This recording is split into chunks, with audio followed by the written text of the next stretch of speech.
작년 연봉이 대기업에 이제 신입사원보다 넘고 뭐 대리 넘고 했을 그 시점쯤 되지 않을까.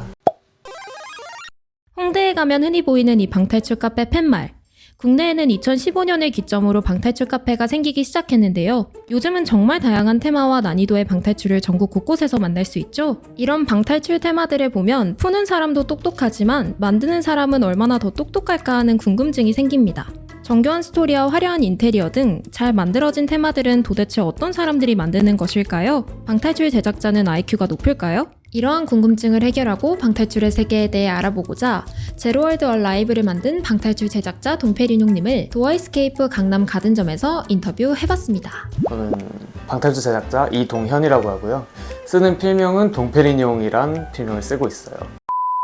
이제 한 4년 차 되어 가는 시점이고요. 대표적으로는 많이들 좋아해 주시는 얼라이브도 있고요. 아니면 뭐 대구의 헤븐, 춘단화, 아니면 서울권에서는 헬프랑 디든트 정도가 많이 알려져 있습니다. 문제, 장치 이런 걸 만들려면 머리가 엄청 좋아야 된다고 생각을 하잖아요. 그 실제로 뭐 어릴 때 공부를 잘했다든지 타 예체능 직업군에 비해 평균 학력이 높은 건 사실이에요. 그런데 저를 예시로 들자면 저는 공부 아주 못했어요. 교과목이라고 하는 과목들이 있잖아요. 그 종목들을 저는 뭐라는지 하나도 못 알아듣겠더라고요. 그보다는 저는 그냥 제 세계를 만들고 싶어하는 욕망이 더 강했던 것 같아요. 저는 어릴 때 이야기를 쓰거나 혼자서 공상에 잠겨 있거나 했던 것 같아요. 이게 잘 풀려서 이렇게 된 거지 만약에 안 풀렸으면 큰일 나지 않았을까요? 방탈출 제작자가 어떤 형태로 일을 하는 것인지 궁금합니다. 크게 두 가지로 나뉘어지는데요. 프리랜서 제작자분들이 계시고 회사의 전속으로 활동하시는 제작자분들이 계세요. 저 같은 경우는 이제 전속으로 먼저 활동을 하다가 이제 회사와 작별하고 프리랜서로 활동을 하고 있는데요. 둘의 차이를 꼽자면 팀 단위 같은 경우는 보통 헤더 제작자 한 분을 두고 나머지가 서포트하는 형식으로 진행이 되고요. 프리랜서 제작자는 아무래도 본인 자체가 헤더이자 서포터 없이 진행이 되겠죠. 대신 그만큼 수익적 구조도 조금 더 크게 가져간다고 생각하시면 좋을 것 같아요. 평균 연봉을 말씀해 주실 수가 있나요? 우선 제작자들끼리는 사실 서로의 연봉을 대충 알고 있어요. 그런데 그 갭이 살짝 큰 편이긴 합니다. 다행히 저 같은 경우는 어느 정도 중견에 접어들었고, 그래서 제가 작년 연봉이 대기업에 이제 신입사원보다 넘고 뭐 대리 넘고 했을 그 시점쯤 되지 않을까 생각합니다.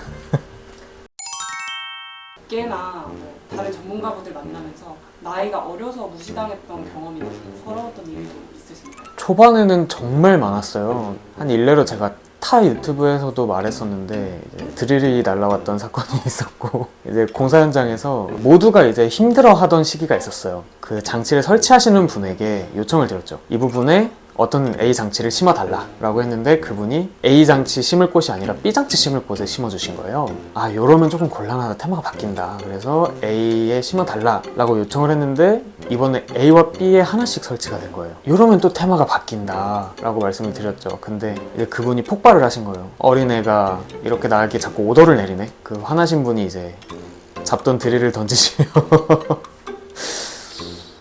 화를 내셨던 경우가 있었죠.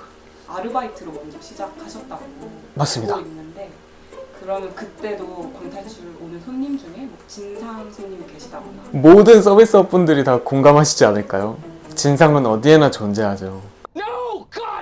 그런데 다행히도 방탈출은 아무래도 조금 고단가의 컨텐츠라 그런지 그 진상 비율이 높은 편은 아니에요. 그런데 굉장히 인상 깊은 분들이 간혹 계시긴 하죠. 예를 들면 이거 깨야 속에 열 수 있는 거 아니야? 하면서 소품을 다 깨시다가 걸린다든지 아니면 안에서 이상한 행동들을 많이 하신다든지 안 보일 거라고 생각하시지만 직원들은 여러분들의 안전을 위해 CCTV를 상시 관찰하고 있어요. 정말 상시로. 그러니까 여러분들이 테마 안에서 이제 우리밖에 안 남았어 하고 안심하셔서 이제 여러 행동들을, 여러 행위들을 하시지만 그것들 다 관찰하고 있습니다.